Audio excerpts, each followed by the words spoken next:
ada yang baca firman, setelah baca firman mereka berdoa lagi kan. Saya ikut aja merem. Saya ikut merem. Tapi saat itu saya nggak tahu gimana apa yang saya katakan, tapi tiba-tiba saya merasakan dilawat Tuhan saat itu. Kayak apa ya, rasanya kayak dipeluk Tuhan gitu. Saya nggak bisa melihat alam roh dan lain-lain, enggak. Tapi saya merasakan dalam hati saya, Tuhan itu berbicara, akulah Bapamu yang kekal. Kasih yang selama ini kamu cari itu ada padaku. Tuhan kayak ngomong sama saya gitu. Saya udah, gimana ya, yang sebelumnya saya sholat tahajud tadi, saya berdoa pengen ketemu Tuhan itu, rasanya udah kejawab gitu. Tuhan itu memang Allah yang hidup gitu. Shalom, saudaraku yang dikasihi oleh Tuhan. Salam sejahtera buat kita semua. Teman-teman dan saudaraku yang dikasihi oleh Tuhan, cuplikan video di awal merupakan cuplikan video kesaksian dari seorang muslimah yang adalah seorang TKW di Hong Kong. Dalam kesaksiannya, ia sampaikan bahwa ia adalah seorang muslimah yang taat, tumbuh dalam keluarga yang religius dan taat beribadah. Mulai sejak kecil, ia diajarkan untuk mengenal Tuhan lewat ajaran yang ia terima dari kedua orang tuanya. Namun, semakin bertumbuh, hatinya mulai dipenuhi dengan banyak pertanyaan tentang arti kehidupan, tentang tujuan hidup, dan kebenaran yang sejati. Hingga suatu saat ketika ia merantau, di tengah pergumulannya, di tengah kekalutan kehidupannya, ia mulai merasakan kehampaan, merasakan bahwa kehidupannya seakan tidak ada artinya. Akhirnya ia mulai melakukan perjalanan spiritual, mulai mencari kebenaran yang sejati, dan ia menemukan salah satu orang yang bisa menolong dia. Namun orang yang menolong dia bukanlah orang yang memang berlatar belakang Islam. Ia adalah orang Kristen. Namun ia berusaha untuk mengikuti orang tersebut. Dan suatu ketika ia mengikuti dalam beribadah. Di tengah-tengah ibadah dan berdoa, ia mulai merasa gelisah. Seakan apa yang dia cari selama ini tidak ditemukan. Akan tetapi ia berusaha untuk menenangkan dirinya, mengikuti ritual ibadah tersebut step by step, dan akhirnya ia mulai sadar dan merasakan bahwa ada sesuatu yang berbeda dari apa yang ia imani sebelumnya. Di tengah ibadah dan doa yang ia lakukan, akhirnya mulai sadar, dan setiap hari sepulangnya dari gereja tersebut, dari ibadah bersama temannya, ia mulai berdoa. Setiap hari ia lakukan, ia meminta Tuhan menunjukkan jalan dan kebenaran. Ia berusaha mencari jawaban di dalam agama. Ia membaca, mau belajar, bahkan menangis dalam doa. Tapi ketenangan itu tak juga datang. Hingga pada suatu malam, ketika ia tidur, ia mengalami mimpi yang tak pernah ia lupakan seumur hidupnya. Dalam mimpinya, ia melihat sosok yang bercahaya. Wajahnya penuh dengan kasih dan suaranya begitu lembut. Sosok itu berkata, "Akulah jalan dan kebenaran dan hidup." Saat terbangun, air matanya jatuh tanpa henti. Ia tahu perjumpaan itu nyata. Ia telah bertemu dengan Tuhan Yesus, Tuhan yang hidup. Dan sejak hari itu, hidupnya mulai berubah. Kekosongan yang dulunya memenuhi hatinya kini digantikan dengan damai yang sejati. Ia tidak lagi mencari kebenaran, karena kebenaran itu telah datang menghampirinya. Ia adalah Yesus Kristus, Tuhan. Dan mulai dari saat itu, ia murtad dan tinggalkan Islam. Karena itu teman-teman dan saudaraku yang dikasihi oleh Tuhan, mari saya mengajak kita semua untuk melihat cuplikan video dalam cuplikan ini. Ini dia videonya. Shalom, perkenalkan nama saya Sukma, saya dari Solo. Saat ini saya sedang bekerja di Taiwan, di salah satu panti jompo. Di sini saya mau menceritakan kebaikan Tuhan dalam hidup saya. Jadi suatu ketika 2013 saya bermimpi saya ketemu Tuhan Yesus. Di situ posisi saya sedang berada di padang gurun gitu. Di padang gurun, kosong, nggak ada orang. Saya bermimpi ada sosok di depan saya. Dia sedang duduk. Dia sedang melihat saya ke hadapan saya. Dia senyum. Itu terlihat seperti bersinar-sinar seperti itu. Saya rasanya ingin mendekati itu. Tapi dalam hati saya berpikir itu Tuhannya orang Kristen gitu. Saya udah mengerti itu Tuhannya orang Kristen gitu. Saat itu kan saya masih Muslim. Jadi saya berpikir, tapi saya di situ saya pengen mendekati sosok itu, nggak peduli itu Kristen atau enggak. Rasanya saya pengen mendekati sosok itu, saya ingin bercerita kalau hidup saya itu hampa gitu. Sebelumnya saya itu sholat tahajud, saudara. Jadi saya sholat tahajud itu sepertiga malam, saya berdoa gitu. Saya kayak ngomong sama Allah saat itu kan dengan cara Muslim. Saya cerita, saya berdoa, saya menangis di situ kalau saya mengalami hampa gitu hidup.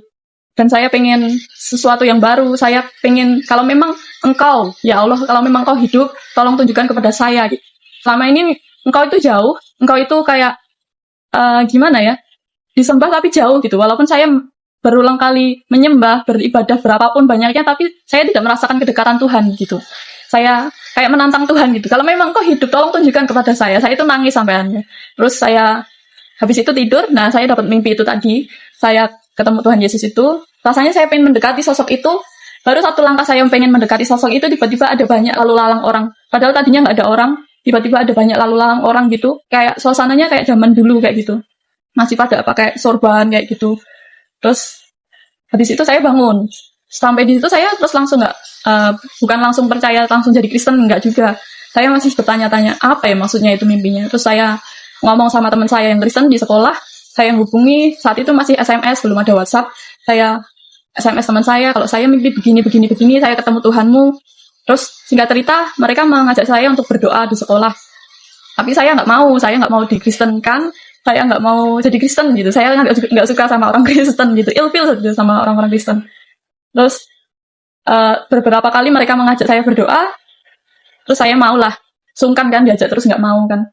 Ya udah saya maulah, untuk kali ini saya mau. Dan saat ikut berdoa, nggak kebetulan saat itu di Firehouse Manahan yang berkhotbah hidup kelas itu adalah Mas Yoyo. Nah, Mas Yoyo itu padahal anak guru saya di SMP. Saat itu kan saya di SMA masih kenaikan kelas 2 itu. Ya khotbah di situ kok kayak pernah kenal gitu. Dan ternyata setelah selesai ibadah memang itu anaknya guru saya gitu. Nah, terus waktu itu pas awal-awal ibadah itu juga aku ngelihatnya pada bahasa roh gitu, kayak baca jimat atau apa gitu. Mereka tuh kayak ngomong apa gitu. Aku cuma ngeliatin aja mereka berdoa, mereka nutup mata, dan terus ada yang baca firman. Setelah baca firman, mereka berdoa lagi kan. Saya ikut aja merem. Tapi saat itu saya nggak tahu gimana apa yang saya katakan, tapi tiba-tiba saya merasakan dilawat Tuhan saat itu. Kayak apa ya, rasanya kayak dipeluk Tuhan gitu. Saya nggak bisa melihat alam roh dan lain-lain, enggak. Tapi saya merasakan dalam hati saya, Tuhan itu berbicara, akulah Bapamu yang kekal. Kasih yang selama ini kamu cari itu ada padaku. Tuhan kayak ngomong sama saya gitu. Saya udah, gimana ya, yang sebelumnya saya sholat tahajud tadi, saya berdoa pengen ketemu Tuhan itu, rasanya udah kejawab gitu. Tuhan itu memang Allah yang hidup gitu. Di situ saya dilawat Tuhan, saya nggak bisa berhenti menangis. Ternyata memang Tuhan itu hidup. Tuhan itu sayang sama saya. Tuhan itu mengasihi saya gitu. Tuhan itu benar-benar hidup gitu. Terus saya dilawat Tuhan, saya didoakan untuk menerima Tuhan Yesus sebagai Tuhan dan Juru Selamat. Dan mulai saat itu saya mulai menerima Tuhan. Dan setelah itu banyak proses yang saya alami, mulai dari tekanan dari keluarga. Mereka kan tidak bisa menerima saya sebagai Kristen, karena dari dulu saya kecil kan Muslim, jadi seakan-akan keluarga tidak bisa mendidik saya gitu. Jadi mereka merasa kecewa. Jadi saya sempat diusir dari rumah itu selama 4 hari. Saya sempat dipukulin juga sama kakak saya karena dikira saya kesurupan kan. Kok nekat ke gereja gitu kan. Tapi saya tetap nekat ke gereja karena saya merindukan firman Tuhan, merindukan Tuhan ngomong apa hari ini. Saya selalu merindukan itu. Yang saya nantikan di gereja itu bukan euforia dan lain-lain, bukan itu. Tapi mereka melihatnya saya kesurupan lah dan lain-lain seperti itu, tidak bisa menerima, saya kafir. Tapi setelah 4 hari Tuhan mengubahkan hati mereka dan saya suruh balik ke rumah. Saya balik ke rumah, tapi dengan catatan saya ngomong juga, saya tetap percaya Tuhan Yesus kalau memang saya harus pulang ke rumah saya gitu. Ya udah, tapi harus diam-diam, jangan ngomong sama yang lain gitu. Soalnya saya tinggalnya di satu gang itu keluarga semua gitu, kayak ada om, tante, semuanya satu gang itu keluarga besar gitu. Nanti kalau ada kabar sedikit pun jadi tahu semua gitu. Jadi kamu gak usah ngomong-ngomong. Ya udah, selama hampir sekitar 1 tahun, setiap saya ke gereja itu selalu diam-diam gitu. Kalau ada teman dari gereja jemput itu harus di gang jauh itu, saya harus jalan dulu. Saya harus bayar harga. Saat-saat itu saya harus gak boleh ngomong sama siapapun, gak boleh.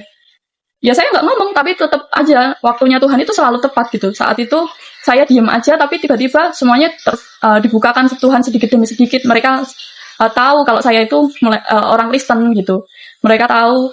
Tapi ya gimana ya, mungkin kalau secara manusiawi saya pikir nanti mereka marah dan lain-lain, tapi dalam hati tetap sukacita, mereka mau menerima atau tidak, itu bukan masalah itu juga. Jadi ini tentang keselamatan. Jadi ini keputusan saya ya begitu. Tapi setelah itu gimana ya?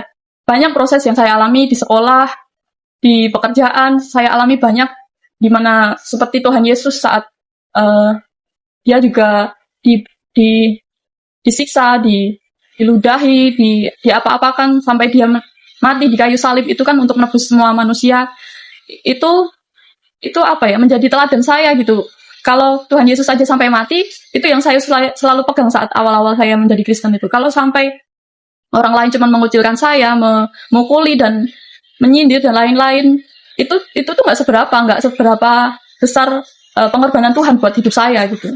Jadi banyaklah sampai sekarang pun bukan berarti saya menjadi Kristen dan hidup itu enak-enak saja, nggak begitu. Tapi justru tantangan itu selalu ada, ujian hidup itu selalu ada. Tapi di situ Tuhan selalu memperlihatkan kalau kita itu lebih dari pemenang gitu. Kita bisa melewati setiap ujian-ujian yang kita hadapi di dunia ini gitu dengan kekuatan Tuhan. Gitu. Ya, saya bersyukur sampai sekarang saya bisa bekerja di Taiwan dengan kekuatan Tuhan, dengan hikmat Tuhan saya bisa melakukan semua ini. Semua ini kasih karunia Tuhan.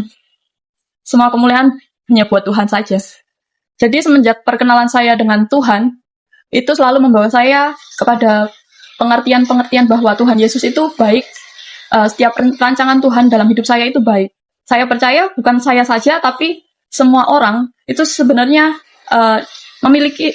Tuhan memiliki rancangan-rancangan yang baik untuk setiap manusia sebenarnya. Cuman karena manusia belum mengerti kebenaran, belum mengerti keselamatan bahwa Tuhan adalah Tuhan Yesus adalah Tuhan Allah yang hidup. Mereka seringkali berkutat dengan dosa sendiri. Jadi saya ajak teman-teman semua yang merindukan kuasa Tuhan Allah yang hidup, mulai berdoa dengan dirimu, berdoa dengan hati yang tulus, ngomong kepada Allah yang Maha Kuasa bahwa engkau merindukan jamahan Tuhan yang hidup. Engkau merindukan apapun yang kamu katakan itu, Tuhan itu melihat hatimu. Jadi setiap kerinduanmu, setiap apa yang kau rindukan, itu Tuhan melihat hatimu. Jadi katakan saja sama Tuhan apa yang engkau rindukan, apa yang ingin engkau alami dalam hidup ini. Ngomong aja sama Tuhan. Tuhan itu Allah yang hidup, dia tidak Gusti mboten sare. Ya. Jadi Tuhan itu nggak tidur. Tuhan itu Allah yang hidup, benar-benar mengerti apa yang menjadi kerinduan hatimu, mulai buka setiap hatimu, ngomong sama Tuhan. Apa yang kau rindukan, Tuhan akan menjawab itu pada waktunya gitu. Ya, baik teman-teman dan saudaraku yang dikasihi oleh Tuhan, dalam kesaksian ini bukan suatu hal yang gampang dan mudah ketika mengambil keputusan untuk tinggalkan keyakinan yang lama.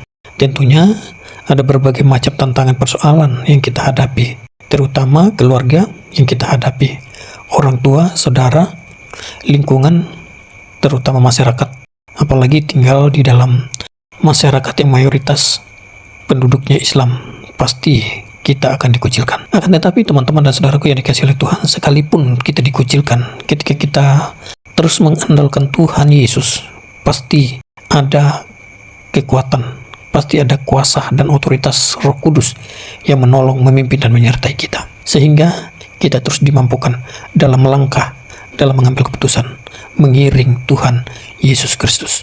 Kiranya kasih karunia dan damai sejahtera Allah Tritunggal memberkati kita semua. Shalom.